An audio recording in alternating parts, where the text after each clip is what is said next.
Hi friends, I'm Scott Giles and welcome to Power Talk, my podcast here on Facebook Live and YouTube. I cover topics related to spirituality, hypno-coaching, and the hypnotic arts and sciences generally. If you'd like to know more about my professional work, check out my website, which I'll tag at the end of this video. Today I want to talk about productivity and what I've come to call the productivity trap. Now, don't get me wrong. I'm all about productivity. I've been told by many people that I can be a little scary because as a person, I'm both high energy and well organized. I've used professionally created productivity systems for decades. In the days before smartphones and personal digital assistants, when I was a parish minister, I used to carry around this zipper closure day timer that had my calendar, planning guides, task list, essential documents like the church bylaws, constitution, my contract, board minutes, and so on. I used something called the Cobb Power Time Management System, which came from a book sold by the Daytimer company itself, which optimized the use of this analog tool.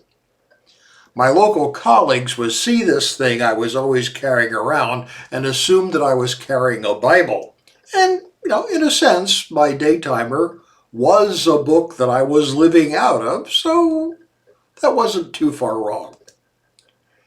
As time and digital technology took off, I would adopt the Palm Pilot personal digital assistant and a philosophy about task management from productivity guru David Allen called Getting Things Done, which I used for many, many years. I don't use that system anymore, but I did learn two very important principles from David Allen that I employ to this day. First, don't use your mind to store information. Use your brain to think, not as a storehouse. Write everything down somewhere. Second, don't overcomplicate things. Get stuff out of your head and into a simple, trusted system. And so that it is trusted, it has to be so simple, as David Allen would say, that you can maintain it on a rainy Monday morning when you have a bad flu. If it's any more complex than you'd feel comfortable maintaining on a rainy Monday morning when you feel sick, you will ultimately not keep it updated. Then it will leak information and you won't be able to trust it.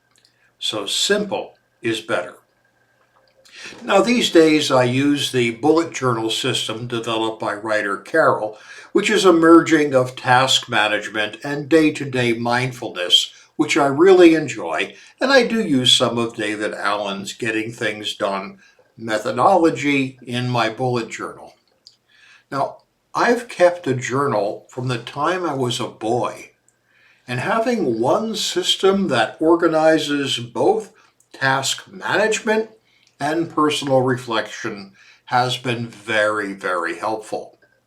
If you are curious about the bullet journal, you can easily find information on the web or YouTube. One of the strong recommendations in the system is that you use analog tools. That is, you write stuff down and store it on paper rather than digitally. The reason is that research shows that you learn better recording information in this way, and that's definitely true in my experience as well. Now, some people get very artistic and elaborate in laying out their bullet journals with graphics and decorations of various kinds, but mine is a minimalist presentation. I use a Circa notebook from a company called Lavenger that allows me to easily move pages around. I use one pen, one straight edge, and my desktop labeler, and that's it. The key to the system is to use a series of bullet points of different sorts to record and organize information, and the practice is much simpler than it sounds.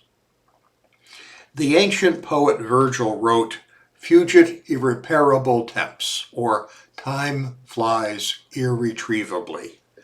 There is no way to save time, and the expression that you could save time is really inaccurate. The amount of time in any given period is fixed.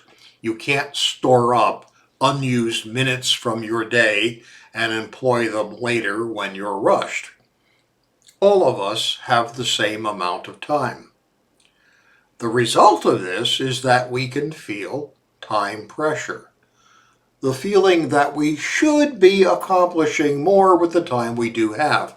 And this gets us to the first part of what I call the productivity trap.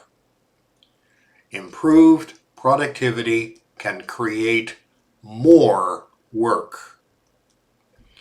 When you get efficient and get good at chunking work out, the result isn't that you get caught up. As work leaves the pipeline, new work is entering the pipeline, and the result is that other people just hand you more work if you're caught up, or you hand it to yourself because you've got more time and think you should be doing something. Think about the personal computer revolution, those of you who, like me, are old enough to remember a time before personal computers. Having a personal computer on just about every desk has made us more productive. But have they created more time? They can't. In your dreams, have they made life easier? They haven't. But the expectation was that these computers were going to make us all so much more productive that we'd get our work done in less time. Full-time work would be 30 hours a week, not 40 or more. There was even a cover on one major national magazine. I don't remember if it was Time or Newsweek, but it was the new leisure class, because computers were going to save us so much time or lower the workloads on us so much that we'd have time on our hands and would be investing in relaxation and recreation activities. Well, that doesn't seem to be what happened. What happened is that expectation increased as productivity did. Remember when those of you who hold doctoral degrees and had to write a dissertation like I did on a typewriter, getting high from liquid paper fumes, measuring out your footnotes? Well, yes, computers and word processors have made that process dramatically easier. But what happened is that, the review committees simply expect perfection in formatting and are completely unforgiving of any mistakes. What happened with the personal computers is that we were just expected to perform more work and a better quality of work than we did before the advent of the personal computer. Productivity creates more work because expectations of what you can accomplish also increase. The psychological term for this is hedonic adaptation. That is, we get used to good things quickly. The computers help. We got used to them.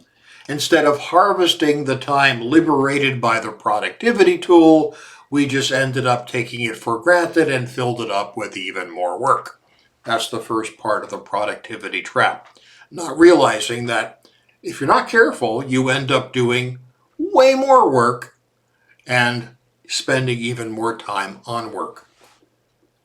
The second part of the productivity trap, I think, is that productivity systems can just become ways to procrastinate. I've been a part of several online groups over the years where people talk about their productivity systems and software. Since switching to the bullet journal, I no longer use software for task management, but I did once upon a time. I was amazed at the number of people who are always tweaking their systems and trying out new software to the point where they were not getting a whole lot done because they were too busy playing with their productivity software. In the language of productivity enhancement, moving among software platforms frequently is called churning, and constantly tweaking your software is called fritter. Neither churning nor fritter makes you more productive. It just becomes a different way of putting things off. You are far better just choosing a simple system and sticking with it. So the productivity trap is spending too much time developing your productivity management systems and failing to harvest the improvement in productivity to do other things with your time, and instead just doing more work. The productivity trap leads right to burnout. Instead, choose a simple system.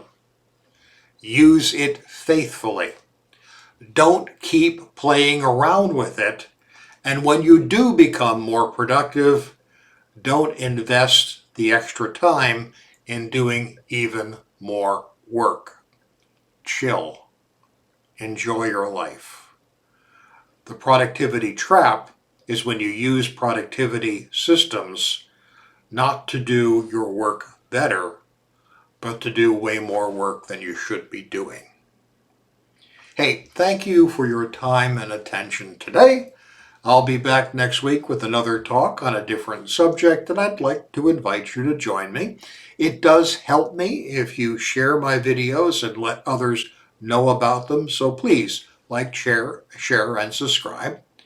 And as always, if I can be of help to you, don't hesitate to reach out through email, my Patreon channel, or my website.